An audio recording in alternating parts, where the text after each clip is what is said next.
Welcome back to the channel. आज के video में हम लोग टॉपिक डिस्कस करेंगे ऑनलाइन गेमिंग टीडीएस रिफंड और वेदर रिफंड इज़ पॉसिबल और नॉट। कि रिफंड अगर आप ऑनलाइन आपका टीडीएस कट जाएगा, यानी कि आप ड्रीम 11 माई सर्कल 11 अगर आप लोग वगैरह ऑनलाइन गेम खेलते हैं या कोई भी ऑनलाइन गेम खेलते हैं उस पर टीडीएस डिडक्ट होता है, उसका रिफंड ले पाएंगे या नहीं ले पाएंगे।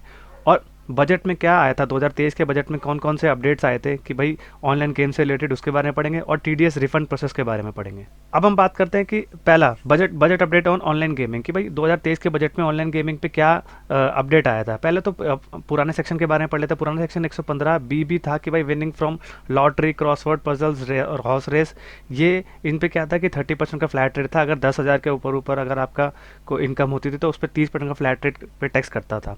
लेकिन क्या था कि इस प्रोविजन में क्या था कि भाई आपके पे owning and maintaining of horse race नहीं था, कार्ड गेम्स नहीं था, अदर गैम्बलिंग एंड बेटिंग नहीं था। तो अब इसमें क्या करा था इन्होंने, 10,000 से ऊपर की जो भी ट्रांजैक्शन थी, एक सेक्शन 115 बी में, उस पर 30% का फ्लैट रेट ये लोग लगा के पूरा टीडीएस काट लेते थे और आपके पैन नंबर पे जमा कर देते थे। इसमें कोई भी आपको स्लैब रेट का बेनिफिट नहीं मिलता था।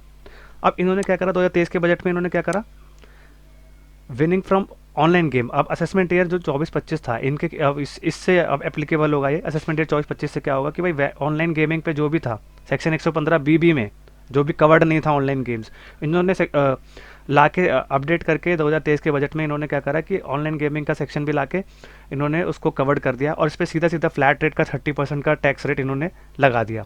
अब इन्होंने क्या करा कि अब ये तो सेक्शन 115 बी तो इनकम टैक्स के पोर्शन से ले आए, लेकिन टीडीएस सेक्शन भी था, टीडीएस से रिलेटेड में इनको कुछ करना था। तो टीडीएस से रिलेटेड इन्होंने क्या करा, सेक्शन 194 बी ए लेके आए कि भाई वे इनकम टैक्स सेक्शन तो एक अलग हो जाएगा, लेकिन टीडीएस सेक्शन का भी एक प्रोविजन अलग से ले आए कि भाई जो भी टीडीएस डिडक्टर होगा ऑनलाइन गेमिंग जो भी करा रहा होगा, लाइक प्लेटफॉर्म लाइक ड्रीम 11, माई सर्कल 11 और ऑनलाइन रमी सर्कल वगैरह जो भी हैं, इनकी रिस्पॉन्सिबिलिटी होगी भाई आपके अगर टीडीएस कटा, अगर आपको गेम खिला रहे हो तो आपकी रिस्पॉन्सिबिलिटी बनती है कि आपको टीडीएस काटना है, जो भी गेम खेल रहा होगा उसका।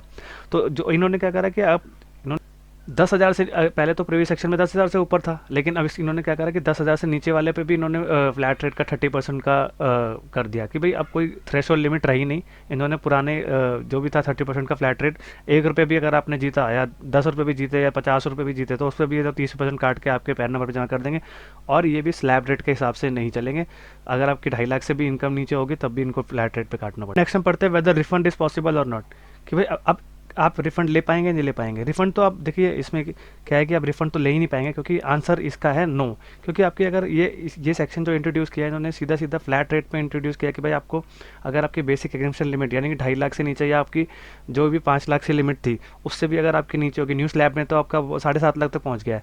तो अगर इससे भी आपकी अगर नीचे इनकम हुई, यानी कि जब आप आईटीआर फॉर्म भरेंगे तो अगर आपकी इनकम 2.5 लाख से नीचे या 5 लाख या दो भी 7.5 लाख, यानी कि ये जो ओल्ड रिजीम और न्यू रिजीम के हिसाब से स्लैब रेट है, अगर इससे भी आपकी नीचे हुई तब भी ये लोग 30% का आपसे टैक्स लेंगे ही लेंगे। क्योंकि ये क्रिप्टो करेंसी में भी ऐसा इन्होंने कर दिया है कि भाई ऑनलाइन गेम से जो भी पैसा कमाएंगे क्रिप्टो करेंसी से भी कमाएंगे तो ये 30% का फ्लैट रेट आपसे लेके ही लेंगे। आज के केस में आपको कोई भी बेनिफिट ऑफ बेसिक एग्जाम्पशन नहीं मिलेगा। अब लास्ट हम बात करते हैं टीडीएस रिफंड प्रोसेस के बारे में कि भाई आप टीडीएस का रिफंड कैसे ले पाएंगे।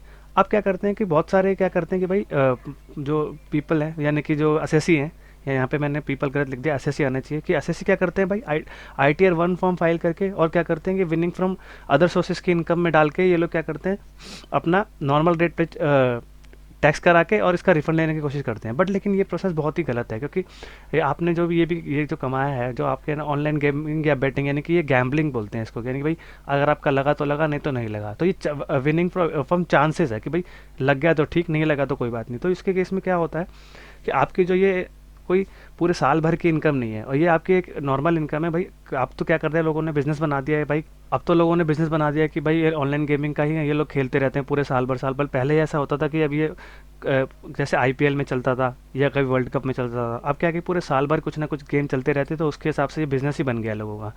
तो उसके हिसाब से क्या था कि आप आईटीआर 1 फॉर्म फाइल करके अदर सोर्स में ले लेते थे, लेकिन ये तरीका गलत है। अगर असेसी प्रैक्टिकली तो ये रॉन्ग है, बट अगर ये स्क्रूटिनी के अंदर आता है तो असेसिंग ऑफिसर क्या करेगा, आपको पेनल्टी और इंटरेस्ट भी देगा। बट ये टीडीएस रिफंड प्रोसेस के बारे में मैं आपको एक चीज़ बताना चाहता हूँ कि ये रिफंड पॉसिबल हो सकता है, क्योंकि इसके अंदर भी एक ग्रे एरिया है। हम लोग तो क्या करते हैं, ITR 1 फॉर्म फाइल कर सकते हैं, इसमें हम लोग ITR 4 भी फाइल कर सकते हैं प्रेजेंटिव।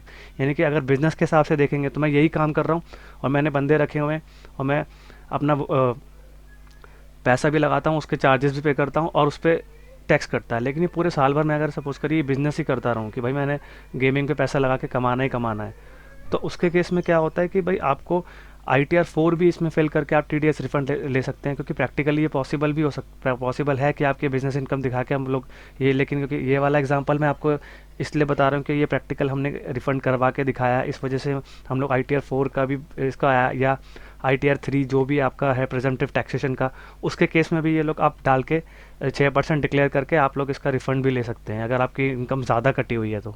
बट अगर स्मॉलर साइज़ में चाहेंगे तो ITR 1 भी डाल के ले सकते हैं। लेकिन अगर बड़े में हुआ और स्क्रूटिनी आई, तो स्क्रूटिनी के केस में क्या होगा कि आपको जवाब देना पड़ेगा कि भाई आपको आपने जो है आपको दिखाया है ITR फॉर्म गलत फाइल किया है, इसके केस में आपको क्या आपका रिप्लाई है।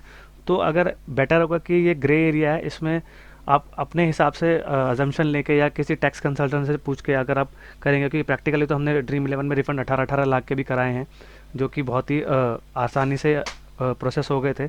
तो इसके केस में ग्रे एरिया है, अगर आप चाहें तो कर सकते हैं, नहीं चाहें तो नहीं भी कर सकते। तो it depends on the assessee और प्रोफेशनल कि वो कैसे डील करते हैं एक दूसरे से। तो गाइज ये था एक छोटा सा वीडियो। और एक चीज़ और है, अगर आपको ये चीज़ देखनी है कि ये TDS आपका कहाँ कटा हुआ है, तो सेम चीज़ है, आप अपना लॉगिन करके 26AS में जाएंगे, 26AS में जाके आपकी सारी TDS जितने भी कटे हैं वो आ जाएंगे। सपोज करिए आपका Dream11 से कटा है तो Dream11 का नाम आ जाएगा, उसके सेक्शन खोलेंगे तो वहाँ पे जितना TDS काटा उन्होंने 30% को दिखा देगा, और नीचे अगर प्लस करेंगे तो उसमें सेक्शन भी आ जाएगा कौन से सेक्शन में इन्होंने काटा हुआ है। तो वहाँ से भी आप देख सकते हैं। अब तो क्या है कि AIS में भी आ चुका है, अब तो AIS में जाके भी देख सकते हैं अगर आपको देखना है तो। बहुत ही आसान कर दिया है AIS ने तो कि भाई सारी चीज़ें कैसे कैसे दिखानी है। तो गाइज़ यही था एक छोटा सा वीडियो कि भाई आपको ऑनलाइन गेमिंग में जो भी आपका प्रोविज़न है कि भाई आपको रिफ़ंड मिलेगा नहीं मिलेगा, या आपके बजट 2023 में क्या प्रोविजंस आए थे ऑनलाइन गेमिंग से रिलेटेड। और अगर आप रिफ़ंड लेना चाहें तो ये ग्रे एरिया है, इसमें आप अपने हिसाब से असेसमेंट करके या टैक्स कंसल्टेंट की राय लेके भी आप लोग कर सकते हैं। मैंने आपको बहुत अच्छे से वीडियो में समझा दिया है कि कैसे आपको कर सकते हैं। तो अगर इस वीडियो में कुछ भी अच्छा लगा हो तो मेरे चैनल को लाइक, सब्सक्राइब एंड शेयर करिए, एंड बेल आइकन भी प्रेस कर दीजिए, जिससे कि मैं आपको ऐसे इन्फॉर्मेशन देता रहूँ और आपको समझाता रहूँ और आपको उससे फ़ायदा भी मिले। Thank you very much. और गाइज़ आगे मैं कुछ TDS, income tax, GST, accounting या टैली से रिलेटेड कोर्सेज भी लॉन्च करने जा रहा हूँ, जो कि आपको बहुत ही जल्दी मिल जाएगा, और ये बहुत ही नॉमिनल चार्जेस होंगे इसके, और आपको उससे फ़ायदा भी होगा। Thank you very much.